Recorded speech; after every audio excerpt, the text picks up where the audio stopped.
Viva Voz, com Vera Magalhães.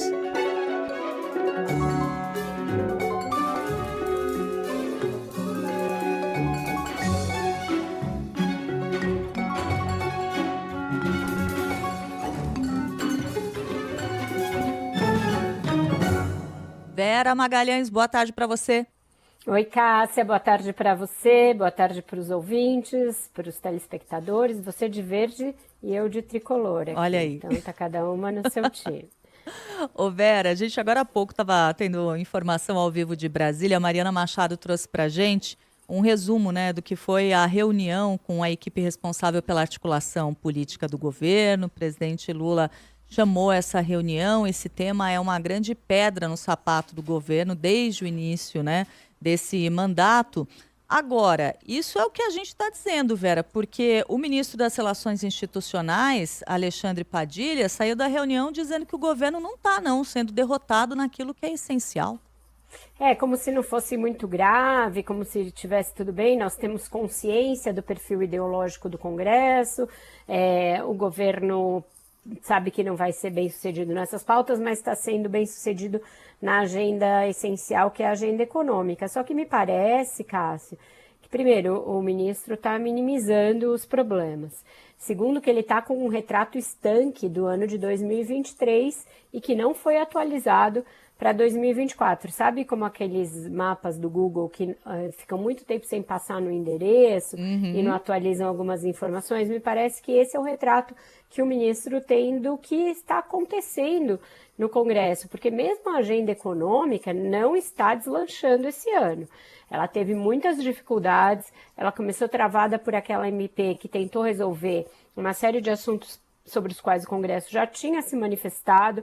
Então, com base nas vitórias de 2023 e um excesso de autoconfiança, o Ministério da Fazenda lançou uma agenda que era ali contrária ao que o Congresso já tinha votado. E teve de voltar atrás numa série de assuntos, foi derrotado numa série de assuntos, precisou ir ao Supremo para tratar das questões da desoneração. Então, é uma pauta que está travada desde o início do ano. Não teve nada de vitória do governo na agenda econômica. As regulamentações da reforma tributária, que eram a agenda prioritária desse ano, estão andando a passos lentíssimos na Câmara. Tem uma série de grupos de trabalho constituídos, estão realizando ali audiências, mas votação mesmo não está com cara, ainda não foi deslanchado esse processo.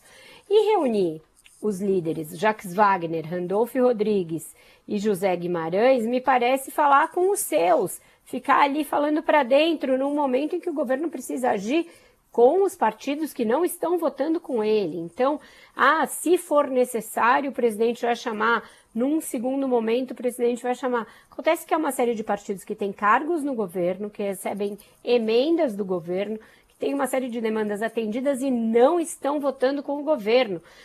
Agir com seriedade, envolver o presidente da República na articulação política, deveria significar não ficar passando pano para os assuntos ou vendo uma visão edulcorada dos problemas, e sim encarar ali, pôr o dedo na ferida, fazer uma DR e falar, olha, o que está acontecendo? Vocês têm esse número de ministérios, esse número de cargos em empresas, esse número de cargos em autarquias do segundo escalão, e cadê os votos? Cadê esses votos? O que está acontecendo para não votar? É algum problema ali de fundo? Qual é o problema de fundo? É algum problema com a agenda do governo? Em que assuntos que vocês admitem votar e quais vocês não votam de jeito nenhum? Estabelecer uma estratégia para lidar com esses partidos. E, sobretudo, vocês vão tem alguma perspectiva de estar com o presidente Lula no palanque em 2026? Porque me parece meio óbvio que uma boa parte dos partidos que dão uma suposta governabilidade ao Lula vai estar com qualquer candidato, menos com o Lula em 2026. Então, me parece que o governo está com uma viseira tapando os problemas, fingindo que se trata ali só de alguma desavença em questões ideológicas, e não é disso que se trata. Exato. Quando a gente vai para além da economia, então, né, Vera? Por exemplo, na semana passada, a gente ter a não criminalização das fake news, mais de 300 congressistas votando assim, é uma coisa que, como diz o meme, significa, né? Significa muito, é uma questão que esteve ali na iminência de ser votada favoravelmente, na esteira do 8 de janeiro. O governo perdeu esse bonde, e aí a maré virou, o vento virou. Deixou de ser ali a voz influente, você ter uma ação mais efetiva para combater fake news e desinformação. E isso caiu ali numa vala comum, é tudo liberdade de expressão, e voltou a prevalecer uma visão que vigia no governo bolsonarista. O fato é que na oposição, Bolsonaro consegue ainda ter um grande poder de convencimento de uma parcela significativa do Congresso. Se isso espraiar dessas questões aí que são mais ideológicas para outras mais sensíveis, por exemplo, na economia, isso significa paralisar o governo 2 anos e meio antes do seu término.